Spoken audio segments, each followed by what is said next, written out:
অবশ্যই উইকেট পেলে তো সবারই ভালো লাগে দিন শেষে। আর যেহেতু হোমে খেলা আছে আমাদের, আর এক্সপেকটেশনটা আমার নিজের কাছে অত হাই ছিল না সত্যি কথা বলতে। চেষ্টা ছিল যে ভালো জায়গায় বল করাটা, টিমকে ভালো সাপোর্ট করা। আর 5 উইকেট তো অবশ্যই ভালো জায়গায় বল করতে হবে, at the same time luck ফেভারও করতে হবে।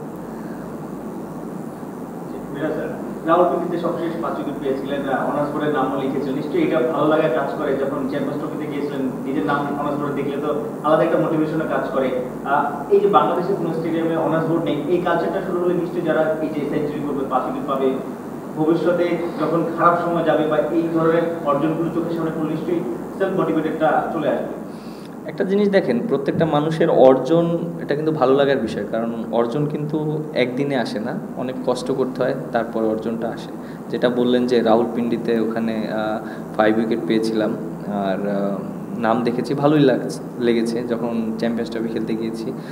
আর তারপরে যেটা বললেন বাংলাদেশে, আমার কাছে মনে হয় যে এই ট্রেডিশনটা চালু করা উচিত, আর যারা এখন বর্তমানে আছে আশা করি এইটা নিয়ে চিন্তা করবে। মিরাজ কংগ্রেস 5 উইকেট অনেকদিন পরে হোম রান পেলেন, প্রায় 2.5 বছর পরে। ক্যারিয়ারের প্রথম 2 বছরে অনেকগুলো হোম মানে টেস্টে 5 উইকেট হচ্ছিল, আপনার 10 উইকেট হচ্ছিল দুইটা। যেটা বললাম যে লাস্ট উইক কত কিছু হচ্ছে না, প্লাস কত বোলিং অ্যাভারেজটার দিকে আপনার নজর যেতে পারে। ব্যাটিংটা বেটার হচ্ছে, বোলিংটা কি সেরকম হচ্ছে, মানে দুইটা নিয়ে কাজ করাও কি? দেখেন, যেহেতু আমার কাছে দুইটাই অপশন আছে, সেজন্য দুইটা দিকেই কাজ করাটা খুব ইম্পর্টেন্ট। আর যেহেতু লাস্ট আপনি দেখেন 2-3 বছর ধরে ব্যাটিংটা একটু ভালো ফোকাস দিয়েছি, যেহেতু আমি লাস্ট 3 বছরে খুব ভালো ব্যাটিং হচ্ছে, কিছু কিছু জায়গায় ইমপ্রুভ করেছি, আরও কিছু কিছু জায়গায় ইমপ্রুভ করতে হবে। সো দুইটা ব্যালেন্স করে চলতে হবে। অনেক সময় 100% হবে না, বাট আমার কাছে মনে হয় দুইটা যদি একই সাথে আগাতে পারি তাহলে আমার জন্য ভালো হবে, টিমের জন্য অনেক ভালো হবে। একটা জিনিস, আপনার তো 9 বছর হয়ে গেছে, এই বছর 16তে লেগেছিল, 16 শেষের দিকে, 9 বছর না 8 বছর। মনে হয় কি যে অপোজিশন ব্যাটাররাও আপনাকে নিয়ে চিন্তা করার নিশ্চয়ই ফুটেজ দেখে, ওই জায়গাটাও নিজেকে আরো রিফাইন করা, আরো বেটার করার একটা তাগিদ থাকে। আপনি দেখেন, শুরুতে যাদের ডেবু হয় ইন্টারন্যাশনাল ক্রিকেটে, তাদের সম্পর্কে কিন্তু ওইরকম কোনো আইডিয়া থাকে না।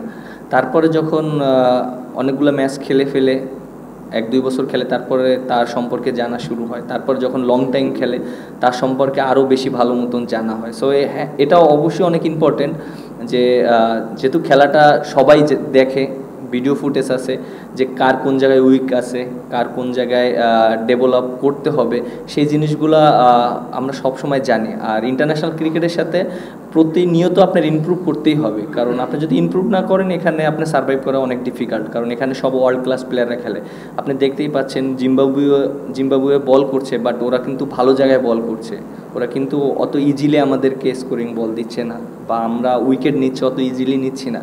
সো ইন্টারন্যাশনাল ক্রিকেট অনেক টাফ, তারপরও প্রত্যেকটা প্লেয়ার লং টাইম খেলতে গেলে তার ইমপ্রুভমেন্টটা প্রতিনিয়ত করতে হবে।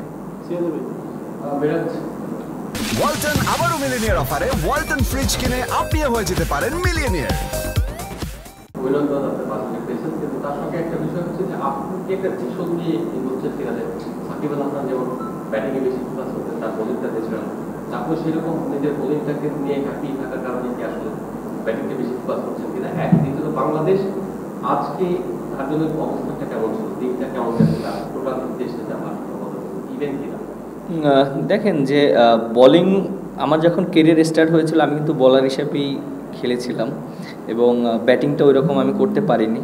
আপনি যদি দেখেন প্রায় 6-7 বছর আমি প্রায় 8 নম্বরে ব্যাটিং করেছি, হয়তো ওইরকম বড় কোনো স্কোর করতে পারিনি, মাঝে মাঝে করেছি, পার্টনারশিপ দিয়েছি, বাট ওইখানে অপরচুনিটিও কম থাকে ভালো খেলার। বাট যখন নিজে রান করা শুরু করেছি, কন্ট্রিবিউট করার চেষ্টা করছি, তখন টিম ম্যানেজমেন্ট থেকে শুরু করে সবাই আমার প্রতি একটা কনফিডেন্ট পেয়েছে, এবং আমি নিজেকেও ওই কনফিডেন্টটা দিয়েছি যে না, আমি বিশ্বাস করা শুরু করেছি যে না, ইন্টারন্যাশনাল ক্রিকেট আমি রান করতে পারি এবং ম্যাচ জিতাতে পারি। সো এই কনফিডেন্টটা খুবই ইম্পর্ট্যান্ট একটা প্লেয়ারের। আর যেহেতু আমার অপশন আছে, এটা নিয়ে অবশ্যই কাজ করা উচিত, আরও অনেক ইমপ্রুভ করা উচিত। আর একটা কী কোশ্চেন করলেন? আজকের দিনটা বাংলাদেশকে কোথায় ছিল বাংলাদেশ একটা জিনিস দেখেন যে আমরা বোলাররা খুবই ভালো বোলিং করেছি, বাট কালকের দিনটা আমরা বোলাররা ওইরকম ভালো করতে পারিনি। হয়তো আমাদের আরও বেটার করা উচিত ছিল, বাট সেইটা আমরা ফাইন্ড আউট করার চেষ্টা করেছি। এবং আমার কাছে মনে হয় যে পেস বলাররা যারা বল করেছে খুবই ভালো বোলিং করেছে। হাসান, তারপর নাহিদ রানা এবং খালেদ, তিনজন খুবই ভালো বোলিং করেছে। আর আমাদের স্পিনারদের রোলটা ছিল আমরা যেন সাপোর্ট করতে পারি, কারণ দেখেন একটা টিমে যদি বোলাররা অনেক ভালো থাকে, বিশেষ করে পেস বোলার, যেহেতু টেস্ট ক্রিকেটটা ফার্স্ট ইনিংসে পেস বোলারদের অনেক ইম্পর্টেন্স রোলস থাকে, সো তারা সেই জিনিসটা মেনটেন করে গিয়েছে। এবং আমার কাছে মনে হয় তারা যেভাবে বল করেছে এটা আমাদের টিমের জন্য অনেক হেল্প হয়েছে ওদেরকে অল আউট করতে। টিপিক্যাল বাংলাদেশি উইকেট তো এটা না, স্পিনারদের জন্য যে অনেক বেশি হেল্প আছে তা না। এবং আপনি ফার্স্ট স্পেলটারও খুব বেশি পারচেস পান না। আপনি সেকেন্ড স্পেলে আসার পর আপনার প্ল্যানটা কী ছিল, কীভাবে বোলিং করে উইকেটগুলো দিলেন, বা আপনার পরিকল্পনা কী ছিল ক্যাপ্টেনের সঙ্গে আলোচনা? দেখেন, যেহেতু আমরা খেলার ভিতরে থাকি, আমরা অনেক সময় বুঝতে পারি যে আমাদের এই উইকেটে কিভাবে বল করতে হয়। কোচদের একটা মেসেজ ছিল যে এই উইকেটে পেসটা অনেক ইম্পর্টেন্ট, কীভাবে পেসটা কন্টিনিউ করা যেতে পারে। তারা আমাদেরকে খুব ভালো গাইড করেছে। এবং আমরা তো এখানে আমাদের ভিডিও ফুটেজটা আছে। আমি হয়তো ফার্স্ট স্পেলে যখন বোলিং করেছি আমি জিজ্ঞেস করেছিলাম যে আমার স্পিডটা কেমন, এখানে এই স্পিডে বল করলে কেমন হবে, ব্যাটসম্যানের জন্য ডিফিকাল্ট। উইকেটটা তো আসলে আপনি গেলেই উইকেট পাবেন না, বাট ব্যাটসম্যান যেন কষ্ট করে খেলে বা রান না বের করতে পারে তখনই একটা সিচুয়েশন আউট হবে। সো ওই মিস্টেকটা যেন করাতে পারি সেইভাবে মেন্টালিটি ছিল, সেজন্য হয়তো উইকেটগুলো পেয়েছি।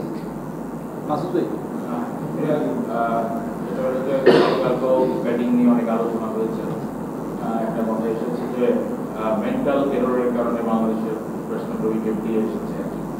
তো ওই জায়গাটা যেমন আপনার আউটটা যদি বলা হয় যে আপনি জানেন যে অপোজিশন হয়তো আপনাকে শর্ট বলে অ্যাটাক করবে, ওয়েস্ট ইন্ডিজেও আপনি লাস্ট টেস্টে ওরকম ডেলিভারিতে আউট হয়েছেন, রানও করছি কিন্তু অনেক, হ্যাঁ শর্ট বলে কিন্তু রানও করছি। ওই জায়গাটায় মানে কাল কি মেন্টাল এররটা হয় আপনি ব্যাটসম্যানের পয়েন্ট থেকে যদি বলেন মেন্টাল এররটা আসলে কি? দেখেন, আপনার আমি একটা কথা বলি, আপনি যদি বলেন যে শর্ট বলে পৃথিবীর এমন কোনো ব্যাটসম্যান নাই যে শর্ট বলে উইক না, যদি প্রপার শর্ট বল করে। শর্ট বলে কিন্তু আপনার অনেক সময় রানের অপশন থাকে, আউট হওয়ারও অপশন থাকে, আপনি যদি দেখেন। বাট এটা একটা স্কোরিং অপশনও নেওয়া যেতে পারে, আবার কিভাবে সার্ভাইভ করবে সেটাও নিতে পারে, এটা মেন্টালিটির উপরে। যেহেতু আমি ফাস্ট বল গিয়েছি, হ্যাঁ ফাস্ট বল একটা প্লেয়ার যখন যায় তখন তো তার এক্সপেকটেশন ওইরকম থাকে না যে বাউন্সার করতেও পারে, করতেও নাও পারে। But at the same time হ্যাঁ, বলটা যেখানে করেছিল আমার জন্য হয়তো আমি ইজিলি ছাড়তে পারতাম, বাট যেহেতু আমি ফাস্ট বল ফেস করেছি এটা আমার জন্য একটু চ্যালেঞ্জ ছিল।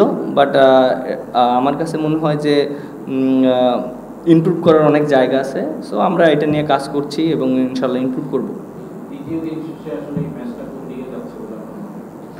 এখন পর্যন্ত আমাদের কন্ট্রোলে আছে আমি মনে করি, কারণ ওরা হয়তো 82 লিড পেয়েছে আর আমরা হয়তো আজকে ভালো একটা স্কোর করেছি, হয়তো আমরা মেবি 25 রানের বিহাইন্ডে আছি। আর যেহেতু আমাদের 1 উইকেট গিয়েছে, সো আমাদের ব্যাটসম্যান আছে, আমরা যদি ভালো একটা টোটাল দিতে পারি ওদেরকে, সো 4 নম্বর দিন ওদের জন্য অনেক চ্যালেঞ্জ হবে এই উইকেটে।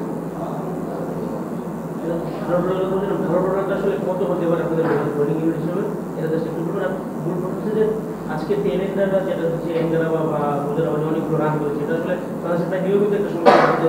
6-7 উইকেট আপনারা নিয়ে নিচ্ছেন, শেষ 3 উইকেটে 60 রান 70 রান হয়েছে, যেটা অনেক সময় বাংলাদেশকে পিছিয়ে দেয় বা মোরাল মেন্টালিও বা মোরালিও একটু ডিসঅ্যাডভান্টেজের কারণ।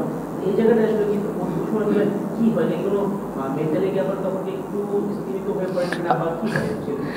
আচ্ছা, আপনি দেখেন ব্যাটসম্যানরা যেভাবে ব্যাটিং করেছে আর ওদের যে ব্যাটিং করেছে এটার ভিতরে পার্থক্য আছে না? আপনি দেখছেন ওরা কিন্তু ভয় ডরহীনভাবে খেলেছে। একটা বলার যখন নামে তার কিন্তু কোনো এক্সপেকটেশন থাকে না। আপনি দেখেন যে মুজারাবানি যেভাবে ব্যাটিং করছে, নাহিদ রানার বল যেভাবে খেলেছে, 2-3টা কাঞ্চি লাগলে তো 4 হয়েছে। তারপরে ইনগ্রাবা যেভাবে রান করেছে, সো আমার কাছে মনে হয় ওরা চান্স নিছে, সেটা ওদের কাজে লেগেছে, এর জন্য রানগুলো হয়েছে। আর আরটা কি বললেন? আচ্ছা, আপনি দেখেন যে এই উইকেটে আপনি কত টোটাল করবেন, এটা যে ইম্পর্টেন্ট হলো আমাদের যত রান আমরা করতে পারি। এখন আমরা আগে থেকে ডিসাইড করতে পারি না যে আমরা এত রান ডিপেন্ড করবো, এত রান ডিপেন্ড করব। এটা এখনও আরও আমাদের 3 দিন খেলা আছে, আমাদের ব্যাটসম্যান আছে, সো আশা করব যত রান আমরা দিতে পারি বোলারদের জন্য। যেহেতু আমরা ফার্স্ট ইনিংসে আমরা ব্যাটিং করেছি, আমরা হয়তো বড় স্কোর করতে পারিনি, বাট এই ইনিংসে যেন আমরা টোটালটা এমন একটা জায়গায় দাঁড় করাতে পারি যে বোলারদের জন্য একটা ভালো একটা এনাফ স্কোর থাকে, যেটা সবাই রিল্যাক্সে ভালো মতন বল করতে পারে। আজকে যে অবস্থা ব্যাটসম্যানরা একটু আশা দেখেছে আপনাদের বা আমাদের ব্যাটিং এর যে অবস্থা, আপনি কি আপনাদের ভরসা রাখেন কিনা যে আপনাদের একটা সুযোগ দিয়ে যাবে তারা আপনার বিপদে পড়লে? আচ্ছা, আপনি ওয়েস্ট ইন্ডিজে আমরা যে ম্যাচটা জিতেছি দেখেছিলেন? আচ্ছা, ওই ম্যাচটার আমরা কিন্তু দেখেন 174 রানে অল আউট হয়ে গিয়েছিলাম। তারপর হ্যাঁ 174 এরকম, হ্যাঁ 74 রানে অল আউট হয়ে গেছিলাম। পরে ওদের কিন্তু 145 রানে অল আউট করে আমরা লিড পেয়েছিলাম, বাট ওদের কিন্তু 70 রানে 1 উইকেট ছিল। আবার এই যে টেস্ট ম্যাচটা হচ্ছে, সো ওই ম্যাচ থেকে আমাদের অনেক কিছু শেখার আছে, আমাদের কনফিডেন্স দিচ্ছে যে না, আমরা ওইখান থেকে যেহেতু আমরা ওয়েস্ট ইন্ডিজের মাটিতে জিততে পারি, সো যেহেতু এটা আমাদের হোম গ্রাউন্ড, আমরা এখানে আরও বেটার করতে পারি। সো আমাদের ওই ট্রাস্টটা ব্যাটসম্যানদের উপরে আছে। আর আমাদের টিমে যে ব্যাটসম্যান আছে অনেক টেস্ট খেলা প্লেয়ার, যারা অনেক মোস্ট সিনিয়র এবং এক্সপিরিয়েন্স প্লেয়ার। সো আমরা কেন না তাদের উপর ট্রাস্ট করব? সো আমাদের অবশ্যই ব্যাটসম্যানদের উপর অনেক ট্রাস্ট আছে এবং তারা যে কোনো 2টা বড় পার্টনারশিপ করলে বড় স্কোর করতে পারবে। মাইদানে খুব ভালো শুরু করেছিলেন দিনের শুরুতে, আপনিও ভালো বোলিং করেছিলেন। তারপরেও 82 রানের লিড হবে 270 প্লাস রান তারা করছে। আপনার কি মনে হয় যে মানে আপনার কি ভেবেছিলেন তারা রান করতে পারবে? মানে এক্সপেকটেশন হচ্ছে বেশি রান তারা করে ফেলেছে। আপনি দেখেন এক্সপেকটেশনের চেয়ে বেশি রান করেছে কিনা, যখন কালকের দিন শেষ করেছে তখন কিন্তু ওদের 67 নো লস, তখন কিন্তু ওরা কিন্তু এগিয়ে ছিল। বাট আপনি আজকে যখন আমরা শুরু করেছি তখন কিন্তু আমরা অনেক ভালো বোলিং করেছি গতকালকের চেয়ে। সো আমার কাছে মনে হয় যে আমরা যে এক্সপেকটেশন করেছি সে তার ভিতরে আটকাতে পেরেছি। বাট হয়তো শেষের দিকে যে ব্যাটসম্যানগুলো 30-40টা রান করেছে, এটা একটা এক্সট্রা হয়েছে। সো আমার কাছে মনে হয় যে এটা ওরা চান্স নিয়েছে বোলাররা, এর জন্য রানগুলো হয়েছে। বাট আমার কাছে মনে হয় না এটা একটা পেশার। আমরা ব্যাটসম্যানরা যদি রেসপন্সিবিলিটি নিয়ে একটা ভালো স্কোর দাঁড় করাতে পারি আর একটা ভালো টোটাল দিতে পারি, আমরা পরে ডিপেন্ড করতে পারবো। আর টেস্ট ক্রিকেটের এটা একটা সৌন্দর্য আমার কাছে মনে হয়, একবার ওরা এগিয়ে থাকবে, একবার আমরা এগিয়ে থাকবো, দিন শেষে ভালো যারা খেলবে তারাই রেজাল্ট আসবে। এই উইকেটে জিম্বাবুয়ের দুই ওপেনার যেভাবে ব্যাটিং করলেন, তারপরে ওইখানেই বাংলাদেশের ওপেনাররা আসলে কিছুটা খাবি খেয়েছে। দ্বিতীয় ইনিংসেও এসে মোটামুটি একই চিত্র দেখা গেছে। যদি জিম্বাবুয়ে একটা ক্যাচ মিস না করতো আর একটা উইকেট যেতে হতো। তো এই ওপেনিং যে সমস্যাটা দীর্ঘদিন ধরে হচ্ছে বেশিরভাগ ম্যাচগুলোতে, এটা নিয়ে আপনারা কিছু ভাবেন কিনা? ভাবলে সেটা কি ধরনের এটা নিয়ে আপনাদের কোনো পীড়া দেয়? দেখেন, নতুন বলে কিন্তু আপনার 1-2টা উইকেট যেতেই পারে। আর এটা হ্যাঁ, অবশ্যই আমাদের এই জায়গাটা ফোকাস করা উচিত এবং আমরা যারা ব্যাটিং করছে তারা এইটা জিনিসটা নিয়ে কিভাবে রান করতে পারে, একটা পার্টনারশিপ করতে পারে, হয়তো বড় স্কোর না, ছোট ছোট পার্টনারশিপ করতে পারে, এটা অনেক ইম্পর্টেন্ট। আর ওরা যেভাবে ব্যাটিং করেছে, হ্যাঁ ওরা ফার্স্টের দিকে খুবই ভালো ব্যাটিং করেছে এবং যেভাবে ওরা মানে বল সিলেকশন করেছে এটা অনেক ভালো ছিল। তারপরে আমাদের বোলাররা খুব ভালো কামব্যাক করেছে এবং ওদেরকে ওই চ্যালেঞ্জটা দিয়েছে যে কিভাবে ওরা যেন ইজিলি রান না করতে পারে। আমরা যখন ওদেরকে রান স্টপ করে দিয়েছি তখন আমাদের অপরচুনিটিগুলো তৈরি হয়েছে, তখনই আমরা উইকেট পেয়েছি।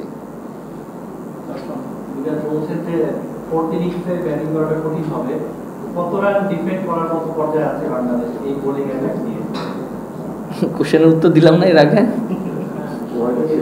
ওটা দেওয়া হয়নি।